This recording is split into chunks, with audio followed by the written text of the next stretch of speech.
প্রয়োজনে 4 কোটি আহলে হাদিসের ভোট এক জায়গায় যাবে ইনশাআল্লাহ। মুসলিম বলতে পারে না প্রচলিত গণতন্ত্র বৈধ, অবৈধ, টোটালি হারাম এটা। কিন্তু আমাদের করণীয় কি? আমরা খেলাফত প্রতিষ্ঠার নামে আমরা কি বসে থাকবো শুধু মেম্বারে মাসে একটা খুতবা 2 লাইনের বক্তব্য দিয়ে আমার খেলাফত প্রতিষ্ঠার দায়িত্ব শেষ? প্রশ্ন ওঠে না। এখানে আমরা আশা করি সুববানের মাধ্যমে আমরা একটা খিলাফত আন্দোলনের আমরা নতুন একটা ধারা আমরা তৈরি করবো ইনশাআল্লাহ। সেটা আপনার কিছু লোক বলছেন আমাদের যে আপনারা কেউ ভোট দিবেন না, গণতন্ত্র হারাম, ভোট দেওয়া হারাম। আমরা একটু কথা বলতে চাই যে তারা মেধাহীন লোক, তার মেধাহীন নেতৃত্ব দিতে চায় বাংলাদেশকে, যে ভোট দিবেন না। তা আপনি ভোট দিবেন না তো ভোটটা তো পড়বেই, তখন কারা ক্ষমতায় আসবে? এই জন্য আমরা বলতে চাই যে আমরা অবশ্য গণতন্ত্র হারাম বলি, কিন্তু গণতন্ত্রকে আমরা যদি পরিশুদ্ধ করতে পারি, ইসলামাইজেশন অফ ডেমোক্রেসি করতে পারি, যে আমাদের প্রয়োজনে এই ডেমোক্রেসির পথে লিডিং টু খেলাফা ইনশাআল্লাহ আমরা একদিন, যেটা আল্লামা ওসাইমিন বুঝেছেন, সাহেব বিন বাজ বলেছেন, আজকে তুমি যদি 1-2টি আসন পাও, আগামীতে তুমি 100টা পেতে পারো পর্যায়ক্রমে। তা আমরা সেভাবেও আমাদের মূল্যবান ভোট, আমরা আমাদের ভোটকে নষ্ট হতে দিতে চাই না। প্রয়োজনে 4 কোটি আহলে হাদিসের ভোট এক জায়গায় যাবে ইনশাআল্লাহ। তবে আমরা আমাদের দাবিও মেনে নেব। আমাদের মসজিদে আক্রমণ হবে, আমাদের আলেম ওলামাকে মেরে রক্তাক্ত করা হবে, বাংলাদেশের বুক আমরা হতে দেব না ইনশাআল্লাহ। এজন্য আমরা যদি ঐক্যবদ্ধ হই, আমরা কোন শক্তিকে আহলে হাদিসদের উপর আক্রমণ করতে দেব না ইনশাআল্লাহ। এবং আমরা হতাশ, বাংলাদেশের একটি দল, একটি সংগঠন তারা আহলে হাদিসের পক্ষে একটি হক কথা তারা বলে নাই। এজন্য আল্লাহ আমাদের সাথে আছেন ইনশাআল্লাহ। আলাইসাল্লাহু বিকাফিন আবদাহু, আল্লাহকে তার বান্দার জন্য যথেষ্ট নন, অবশ্যই যথেষ্ট। কাজে আমরা বলতে চাই যে যারা আমাদের দাওয়াতের নিশ্চয়তা প্রদান করবে যে বাংলাদেশের বুক আহলে হাদিসের দাওয়াতি ময়দানে কোনো বাধা প্রতিবন্ধকতা সৃষ্টি করা হবে না, আমরা তাদের সাথে কোনো আপোষে যেতে পারি, তবে অবশ্যই আহলে হাদিসদের আমাদের যে মানহাজ, আমাদের যে সিয়াসত, আল্লামা আব্দুল কাফির কুরাইশি ইসলামী শাসনতন্ত্রের রূপরেখা তিনি বই লিখে গেছেন। বইটা আমরা প্রয়োজনীয় কালেকশন করে তার লিখিত, তার আপনার নির্দেশিত পথেই আমরা ইনশাআল্লাহ একটা দিক নির্দেশন থাকবে জাতির প্রতি, একটা বিশাল দেশের ক্ষমতার পালাবদল হবে, আর আমাদের কোনো ভূমিকা থাকবে না, নির্দেশনা থাকবে না, এটা হতে পারে না সম্মানিত শ্রোতাবিন্দু। তবে আমি একটু কথা বলতে চাই যে আমাদের ভাইয়েরা তারা নিজেরা যতই মারামারি করুক, আহলে হাদিসের বিরুদ্ধে সব এক, নাউজুবিল্লাহ।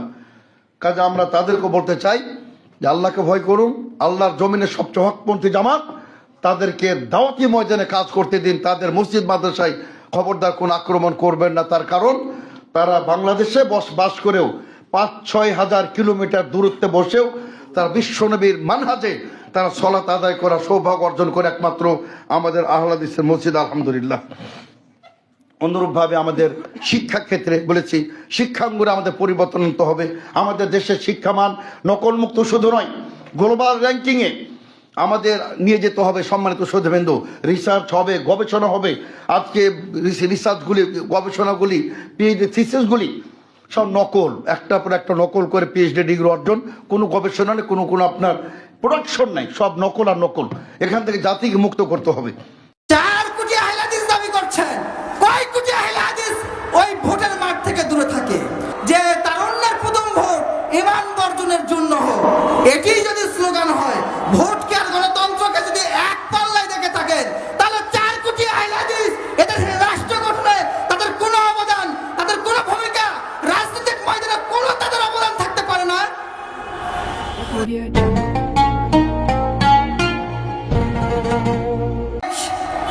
শাইখ মাসায়ের কাছে এসে বক্তৃতার মাঠ গরম করবে, গণতন্ত্র হারাম, ভোট দেওয়া হারাম, গণতন্ত্র হারাম, ভোট দেওয়া হারাম।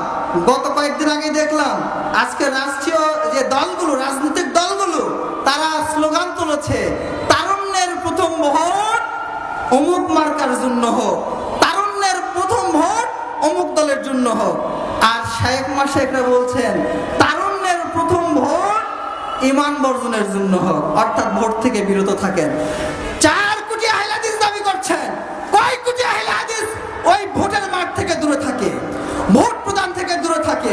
যদি তাই হয় যে তারুণ্যের প্রথম ভোট ঈমান বর্জনের জন্য হোক, এটি যদি স্লোগান হয়, ভোটকে আর গণতন্ত্রকে যদি এক পাল্লায় দেখে থাকেন, তাহলে 4 কোটি আহলে হাদিস এদের রাষ্ট্র গঠনে তাদের কোনো অবদান, তাদের কোনো ভূমিকা, রাজনৈতিক ময়দানে কোনো তাদের অবদান থাকতে পারে না। আজকে হাদিস বলি আমরা, শাসকের আনুগত্য করতে হবে, যে পর্যায়ে হোক, যে মাধ্যমে হোক, যে পদ্ধতিতে হোক, নির্বাচিত শাসকের আনুগত্য করতে হবে, তাদের বিরুদ্ধে অঙ্গুলি উত্তোলন করা যাবে না। হাদিস খানা বলছি, তাহলে গণতন্ত্রকে হারাম বলছেন, গণতান্ত্রিক পন্থায় নির্বাচিত সরকার হারাম তো হারামই, তাহলে তার ক্ষেত্রে আনুগত্য কিসের? যদি গণতন্ত্র হারাম হয়ে যায় টোটালি, ভোট হারাম হয়ে যায় টোটালি, তাহলে সেই পদ্ধতিতে নির্বাচিত শাসকের আনুগত্য করা আপনার যুক্তিতে, আপনার মতামতে এটিকে হালাল বলেন কি করে? এটি আমার প্রশ্ন।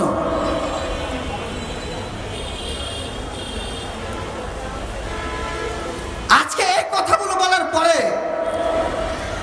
একটা জিনিস লক্ষ্য করবেন, সালাফি সম্মান করি এই শব্দটিকে, কিন্তু শব্দটিকে আহলে হাদিসদের ক্ষেত্রে প্রয়োগ করা হচ্ছে একটা সুগভীর ষড়যন্ত্রের অংশ হিসেবে। আমাদের আহলে হাদিসদের ভারতীয় উপমহাদেশের ইতিহাসকে মুছে ফেলার জন্য, এদেশে আহলে হাদিসদের ভূমিকাকে ম্রিয়মাণ ক্ষুণ্ণ করার জন্য এটিকে ব্যবহার করা হচ্ছে। এই কথাগুলোর পরে সোশ্যাল মিডিয়ায় কিছু যুবক এবং ছাত্রকে দেখবেন, কিছু মুরিদকে দেখবেন, তারা কিন্তু হামলে করবে। এরা নাম ধারণ করেছে সালাফি, কিন্তু এরা ব্যক্তির পারিবারিক, অত্যন্ত দুঃখের সঙ্গে বলতে হয়, আমাদের সামনে আসেন শেখ ডক্টর মোহাম্মদ মুসলিউদ্দিন হাফিজাহুল্লাহ, যিনি একজন দূরদর্শী, তার প্রশংসায় মুহূর্ত করা যাবে না, সামনে আছেন। কিন্তু যে কথাটি না বললেই নয়, অন্যান্য সমস্ত বিষয়কে যদি উপেক্ষা করা হয়, আজকে আহলে হাদিস পরিচয় নিয়ে যে মাঠে টিকে আছি, 2005 সালে কি এই পরিবেশ ছিল? যখন সমস্ত নেতৃবৃন্দ জেলে ছিল, তখন পরিবারকে ছেড়ে দিয়েছেন, চাকরি ছেড়ে দিয়েছেন, নিজের জীবনের তোয়াক্কা না করে, রুটি রুজির তোয়াক্কা না করে, কওমের জন্য, জাতির জন্য, রাষ্ট্রের জন্য রাজপথে ক্ষমতার আমদারে নেতাদের সময় তৎকালীন ইসলামী মূল্যবোধের সরকারের সঙ্গে চোখে চোখ রেখে যিনি কথা বলেছেন, রাজপথে লড়াই করেছেন, সংগ্রাম করেছেন, সেই মানুষটিকে আজকে সোশ্যাল মিডিয়ায় বলা হয় উনি কে, ওনার আকীদা কি, ওনার মানহাজ কি? প্রশ্ন করি, তুমি কে বেটা? তোমার ইলম কি? তোমার পরিচয় কি? সাবধান, কথা বলার ক্ষেত্রে সাবধান হয়ে কথা বলো। আহলে হাদিস ছাত্র সমাজ মনে নাই, লেখাপড়া করো, ইলম অর্জন করো, বিদ্যা বুদ্ধি অর্জন করো, ভদ্রতা শিখো, নম্রতা শিখো। কেননা আল্লাহ রাসূল সাল্লাল্লাহু আলাইহি ওয়াসাল্লাম বলেছেন, আল মুসলিমু মান সালিমান মুসলিমুনা মিন লিসানিহি ওয়া ইয়াদিহি, সেই প্রকৃত ঈমানদার হতে পারবে না যার হাত এবং জিহ্বা থেকে অপর মুসলিম ভাই নিরাপদ নয়। তুমি পরিচয়ে সালাফি, তুমি পরিচয়ে মুসলিম, অথচ এদেশের আকাবিরদের নিয়ে, রাহবার দিয়ে নিয়ে, এই কওমের যুগশ্রেষ্ঠ সন্তানদেরকে নিয়ে তুমি নিকৃষ্ট ভাষায়, জঘন্য ভাষায় অত্যন্ত কটূক্তিমূলক কথা বলবে, আর সেটি এই কওম মেনে নেবে, এটি কোশ্চিন কালেও নয়।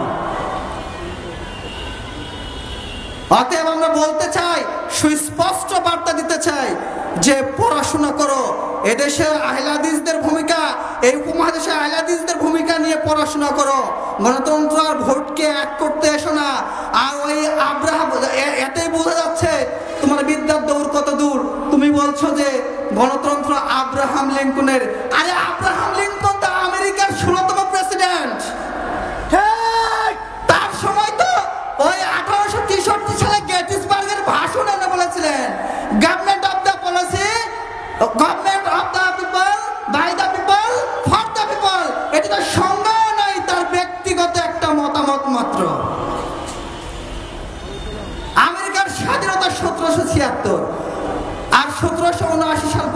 দুর্বল কেন্দ্রীয় সরকার ছিল, তারপরে আধুনিক গণতান্ত্রিক সরকার। গণতন্ত্র কোথা থেকে এসেছে? গণতন্ত্রের জনককে, সংজ্ঞা কি? একাডেমিক পড়াশোনা করো, তারপরে গণতন্ত্র নিয়ে কথা বলতে এসো।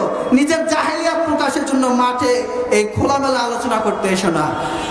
আলহামদুলিল্লাহ, আহলাদিস ছাত্র সমাজ পড়াশোনা করে, তাদের অনলাইন পাঠচক্র চলে, তাদের অফলাইন পাঠচক্র চলে, তারা ইলম অর্জনের জন্য ইলমের পিছনে দৌড়ায়। আল্লাহ সুবহানাহু ওয়া তাআলা যেন আহলাদিস ছাত্র সমাজকে কবুল করে আগামী দিনে দেশ এবং রাষ্ট্র গঠনের জন্য প্রকৃতপক্ষে একজন যেন সত্যিকারের তাকওয়াশীল মুসলিম হিসেবে তারা যেন নিজেদেরকে যোগ্য হিসেবে তৈরি করতে পারে। আল্লাহ সুবহানাহু ওয়া তাআলা যেন সেই তৌফিক আমাদের দান করেন, আমিন। পাশাপাশি ধন্যবাদ জ্ঞাপন করতে চাই এই পুরান ঢাকার কৃতি সন্তান বাংলাদেশ আহলে হাদিস জামায়াতের নায়েবে আমির শেখ আব্দুস সামাদ মাদানী সহ যারা এই তাবলিগি ইজতেমায় বিভিন্ন পর্যায়ে আঞ্জাম দিয়েছেন, ব্যবস্থাপনায় ভূমিকা রেখেছেন, যারা আলেম ওলামা এসেছেন, বক্তৃতা করেছেন এবং আপনারা এই শীতকে উপেক্ষা করে দেশের বিভিন্ন প্রান্ত থেকে এসেছেন, এই তাবলিগি ইজতেমাকে সাফল্যমণ্ডিত করেছেন, যারা বিভিন্ন নিরাপত্তার দায়িত্বে আছে, যে যে পর্যায়ে আছেন, প্রত্যেকের জন্য আল্লাহ সুবহানাহু ওয়া তাআলার দরবারে প্রার্থনা করছি তিনি যেন আপনাদের প্রত্যেকের এই প্রচেষ্টাকে কবুল করেন এবং তার বিনিময়ে উত্তম জাযা দান করেন, আমিন। এই বলে সংক্ষিপ্ত বক্তব্য শেষ করছি। আসসালামু আলাইকুম রাহমাতুল্লাহি ওয়া বারাকাতুহু।